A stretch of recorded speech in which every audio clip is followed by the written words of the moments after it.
All right, welcome back everyone for another deep dive.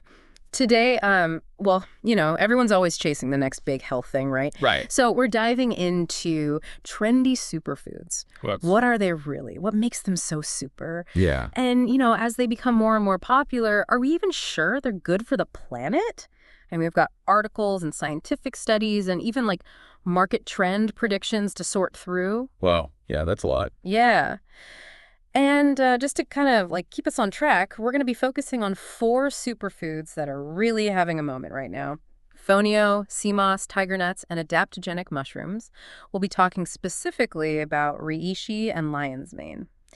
So what do you think about that lineup? I think those are excellent choices, and they all kind of highlight the fact that superfood is kind of a marketing buzzword, wouldn't you say? Really? There's not really a scientific definition, Hmm? but it's generally used for any food that's nutrient-rich and has, potential health benefits. So it's not like my kale smoothie suddenly gives me superpowers. Well, it might give you a boost, but not in the comic book sense. Okay.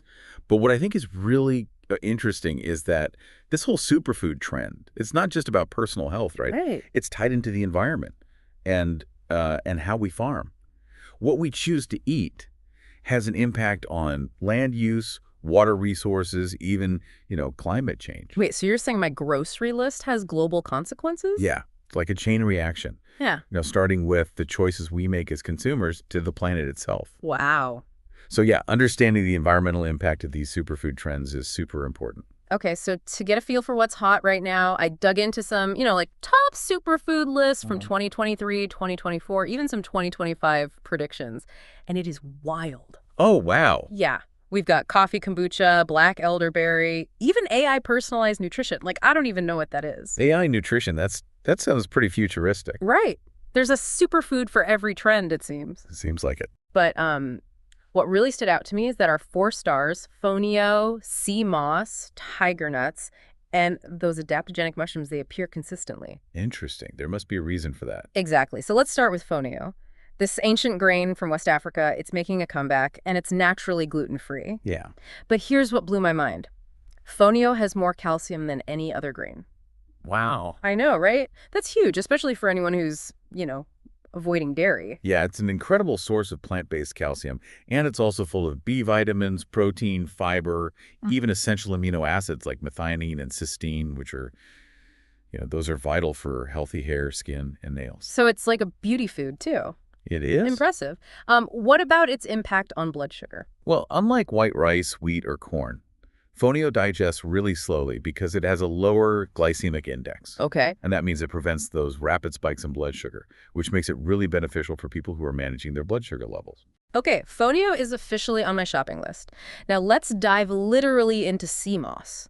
It's also known as Irish moss or red seaweed. Have you heard of this one? Oh, yeah, it's everywhere these days. Yeah. Why do you think it's become so popular? Well, it's been used in traditional medicine for centuries, but now, like, everyone's realizing just how nutrient-packed this algae is. Yeah. We're talking iodine, potassium, magnesium, calcium, iron, and then vitamins A, B, and C. Wow. It's like a multivitamin from the sea. It's definitely a mineral powerhouse. Bruh. What about its impact on our health? Okay, well, that's where it gets really interesting.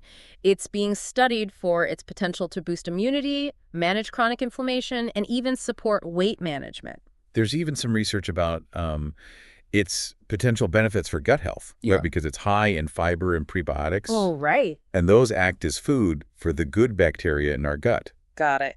which, can lead to all sorts of improvements in our overall health. That sounds amazing. But is there a downside? I mean, everything can't be perfect, right? You're right. One concern with sea moss is excessive iodine intake, which can interfere with thyroid function. So moderation is definitely key. Makes sense. And another thing to think about is the source.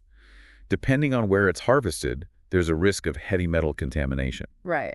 Okay, what about interactions with medications? Yeah, that's really important too. Sea moss could interact with certain medications, like blood thinners or thyroid medication. So it's always a good idea to talk to your doctor before adding it to your diet. Good advice. Okay, now for our next superfood, we have, kind of a trickster, I guess you could say. Tiger nuts. Ah, yes. The name's a little deceiving, isn't it? Right, because they're not actually nuts at all. They're tubers, like tiny potatoes. That's right. But don't underestimate them. They're nutritional powerhouses. Oh, absolutely. They're full of prebiotic fiber. Remember that from our CMOS Hmm. conversation. Right. And they're packed with iron, vitamin E, heart-healthy fats, plus a whole host of essential vitamins and minerals. Wow, so they really are ticking all the boxes. They are. So what about those health benefits? Well, they've been linked to improved digestion, weight management, and even a boost to the immune system. Okay. And they're also incredibly versatile. You can grind them into gluten-free flour or even make a dairy-free milk. Wow, they really are multi-talented. All right, you ready to explore our final superfood? I am. This one's particularly intriguing. Okay, so let's talk adaptogens. Those are substances that help our bodies cope with stress. Right. And we're focusing on two popular adaptogenic mushrooms, reishi and lion's mane. Great examples. They're both gaining recognition for their unique potential benefits. Yeah, like reishi, for example, it has a long history in traditional Chinese medicine. Mhm. And it's believed to boost the immune system, increase energy levels, and even have potential anti-diabetic effects. It definitely has a lot of potential. Reishi contains compounds that have shown some promising results in early studies, but we still need more research to confirm those benefits. Of course. Always more research. Now, what about lion's mane? It's getting a lot of buzz for its potential brain-boosting benefits. It is, and some research suggests it may improve memory, mood, and even reduce stress. Huh. It's thought to stimulate the production of nerve growth factor, Hmm. which is crucial for brain health. So brain food. Yeah. I like it. But just a quick reminder for our listeners, like with any potent substance, always be mindful of potential side effects and interactions with medications. Exactly. Reishi in particular can interact with certain medications. So, yeah, talking to your doctor before adding any new supplement to your routine is always best. Good point. Okay, so we've covered the marketing hype around superfoods, and we've talked about the impressive nutrient profiles of these four trending ingredients. Now, let's kind of shift gears to something that's equally important, their environmental impact as they rise in popularity. It's a crucial part of the conversation, for sure. Welcome back to our deep dive into superfoods. We talked a lot about the nutritional benefits and the environmental impact of these superfoods. Yeah. We talked about how consumer demand is shaping how these superfoods are grown, and sustainability is key. What's fascinating to me is how this demand is driving amazing innovations in agriculture. It's like a back and forth. Mm-hmm. Consumers want these superfoods, and producers have to find new ways to grow them. Let's look at some specific examples, starting with fonio. This ancient grain's been a staple in West Africa for centuries, but it's only recently gaining global recognition. Yeah, and that's partly due to organizations and companies promoting its nutritional value and sustainability and its unique flavor. It's exciting how they're supporting the farmers who have been growing this grain for, generations. It's about bringing, new food to the market and creating a system that benefits everyone involved. And one of the remarkable things about fonio is its ability to adapt to the regions where it's grown. It can thrive in arid conditions and poor soil, making it suitable for areas that might not be suitable for other crops. Yeah, it's like it was made for a world facing climate change. Plus, because it needs so little water, fertilizers, and pesticides, its environmental impact is much lower compared to other grains. It's like a super sustainable grain. So now let's switch gears to sea moss. We talked about over-harvesting wild sea moss being a concern earlier. Yes, it is. We need to think about how our demand for this superfood is impacting marine ecosystems. But thankfully, innovations in aquaculture are helping address this. So instead of depleting wild populations, we're finding ways to farm it sustainably. What are some of these innovations in sea moss farming? Well, sea moss farming is getting more sophisticated, and there's a growing emphasis on sustainable practices. For example, some farms use these recirculating aquaculture systems, which minimize water usage and waste. That sounds way more eco-friendly than traditional open ocean farming. What are some other approaches? Well, some farms focus on growing sea moss in its natural habitat, using methods that mimic the natural ecosystem. It's working with nature, not against it. Right. But how can consumers know if the sea moss they're buying is really sustainable? Yeah, transparency and traceability are key. Consumers are getting more picky. They want to know where their food comes from and how it was produced. Yeah. Certifications and labeling are becoming more and more important. So we should be looking for sea moss that's certified organic or sustainably harvested. Exactly. These certifications mean that the sea moss was produced in a way that meets certain environmental and social standards. Now let's move on to tiger nuts, those weird little tubers disguised as nuts. I know, right? We learned they're actually a type of sedge plant, and they're super easy to grow. Yeah, they're very adaptable. They can thrive in various soil conditions, and they don't need much water. This makes them a great crop for regions with like drought, and they're low maintenance, so they're a good option for small-scale farmers. Yeah. And there's a growing demand for tiger nuts and tiger nut products, with people discovering how versatile they are and how nutritious they are. Yeah, you can eat them raw, roasted, or ground into flour. Tiger nut milk is becoming more and more popular. It's crazy how many ways there are to eat them. Yeah, it is. But as demand grows, so does the need for sustainable farming practices, right? Right. So how can we make sure that growing tiger nuts doesn't lead to deforestation or other environmental problems? Well, one important practice is crop rotation.